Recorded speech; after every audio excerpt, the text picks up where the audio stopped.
अगर मैं आपसे पूछूं, आप 8 साल की उम्र में क्या करते थे, तो आप लोगों में से ज्यादातर का जवाब होगा पढ़ते थे, खेलते थे या फिर स्कूल जाते थे।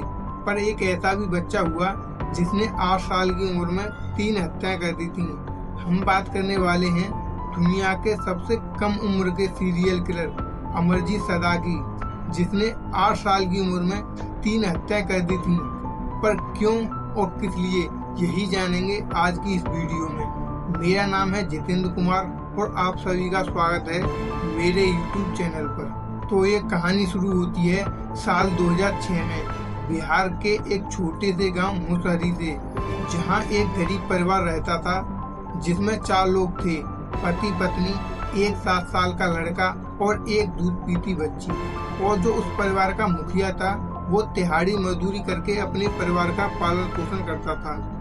पर साल 2006 में उस परिवार में एक अजीब घटना घटी। हुआ ये कि उस परिवार के मुखिया के छोटे भाई की 6 साल की बच्ची अचानक से गायब हो जाती है। मगर उन्होंने इस घटना की रिपोर्ट पुलिस में नहीं दी और न ही बच्ची को ढूंढने में ज्यादा दिलचस्पी दिखाई।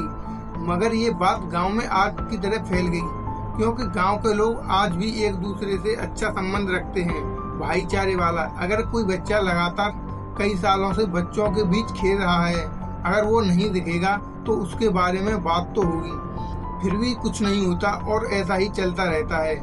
फिर 6 महीने बाद उसी परिवार की एक और 8 महीने की बच्ची अचानक से गायब हो जाती है और उसकी भी खबर पुलिस को नहीं दी गई और ना ही उसे ढूंढा गया। ये बात कहीं ना कहीं गांव वालों के दिमाग में बैठ गई कि आखिर इस परिवार में ऐसा क्या हो रहा है कि लगातार पिछले 6 महीने में एक ही परिवार की 2 बच्चियां गायब हो गईं। फिर भी इन्होंने पुलिस को कोई रिपोर्ट नहीं दी और कुछ समय ऐसा ही चलता रहता है। और फिर साल आ जाती है 2007। फिर उस गांव से अचानक एक 6 महीने की बच्ची गायब हो जाती है। पर वो बच्ची उस परिवार की नहीं थी, वो बच्ची उनकी पड़ोसी चुनचुन देवी की बच्ची थी, जिसका नाम खुशबू था। तो हुआ यूं, चुनचुन देवी घर के पास के ही प्राइमरी स्कूल में बच्ची को खिला रही थी। तभी उन्हें घर का कोई काम याद आ जाता है और वो बच्ची को वहीं सुलाकर घर काम करने आ जाती हैं।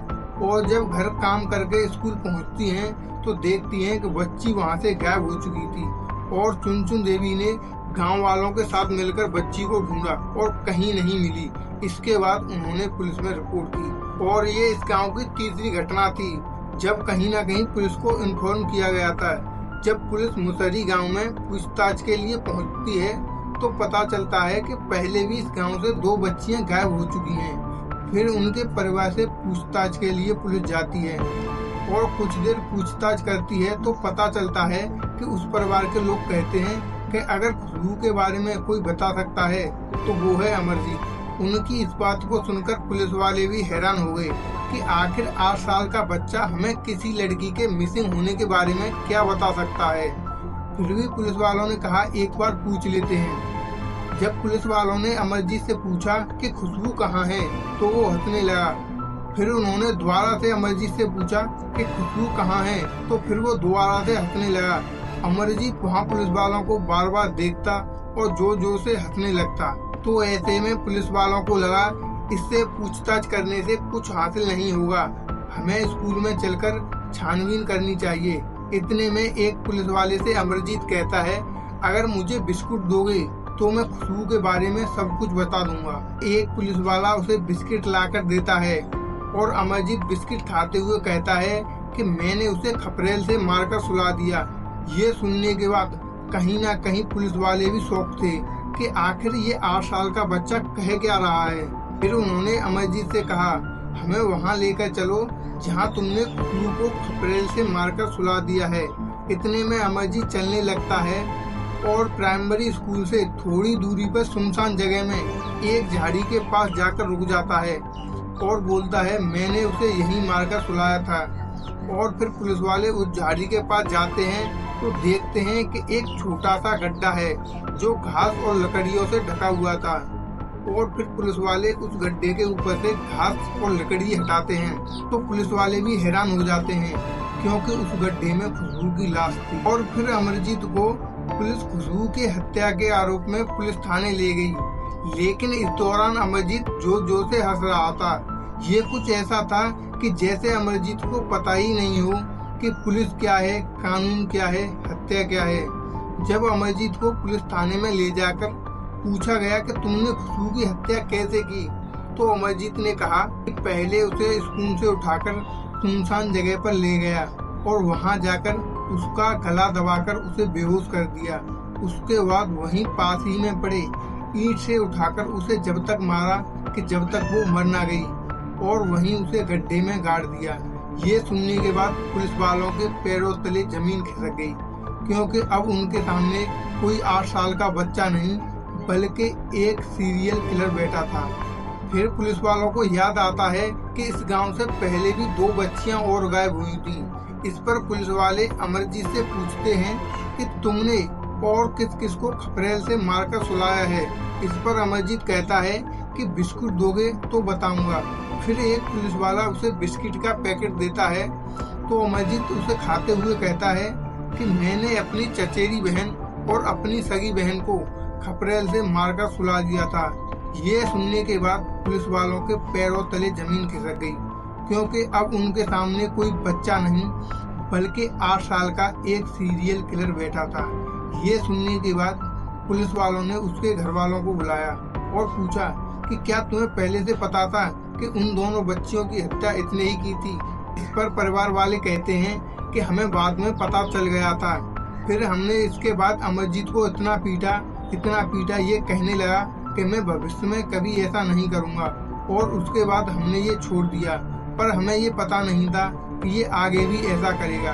फिर इसके बाद उसके परिवार वालों को छोड़ दिया गया, क्योंकि उन्होंने खून होते हुए नहीं देखा था। इसके बाद पुलिस वालों ने उसी की भाषा में पूछा कि आखिर तुमने तीनों बच्चियों को खपरेल से मारकर क्यों सुलाया।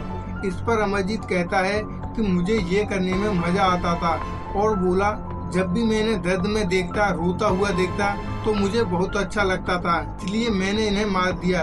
इसके बाद पुलिस वालों ने पूरी अमरजीत की खूनी कहानी सुनने के बाद उसे मानसिक अस्पताल इलाज के लिए भेज दिया गया, जहां जांच में पता चला कि अमरजीत एक दिमागी बीमारी कंडक्ट डिसऑर्डर से पीड़ित है, जिसमें ये पता ही नहीं चलता कि वो किसी का कत्ल कर रहा है। इस बीमारी में आदमी दूसरों को दुख में देखता है तो उसे अच्छा लगता है। इसके बाद अमरजीत को अदालत में पेश किया गया।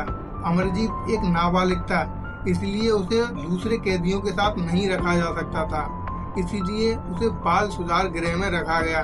पर भारतीय कानून के अनुसार किसी भी बच्चे को 3 साल से ज्यादा बाल सुधार गृह में नहीं रख सकते, इसीलिए अमरजीत को 3 साल बाद भी छोड़ दिया जाता। पर उसकी मानसिक स्थिति को देखते हुए ये फैसला लिया गया कि अमरजीत जब तक 18 साल का नहीं हो जाता तब तक अमरजीत को वहीं बाल सुधार गृह में रखा जाएगा। और फिर अमरजीत को मुंगेर बाल सुधार गृह में रखा गया।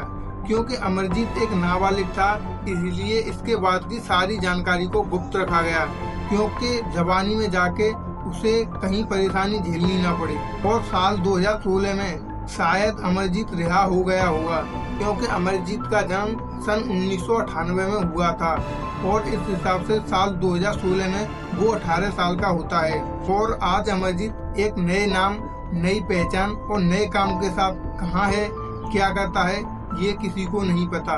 अगर एक आध दोस्त के करीबियों को पता हो, ये अलग बात है।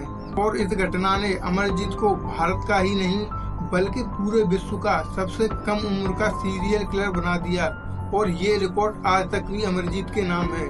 अगर स्टोरी आपको अच्छी लगी हो तो वीडियो को लाइक करें और शेयर करें, और चैनल को सब्सक्राइब जरूर करें, क्योंकि आज के बाद ऐसी ही स्टोरी इस चैनल पर आती रहेंगी। तो मिलते हैं अगली वीडियो में, जब तक के लिए जय हिंद।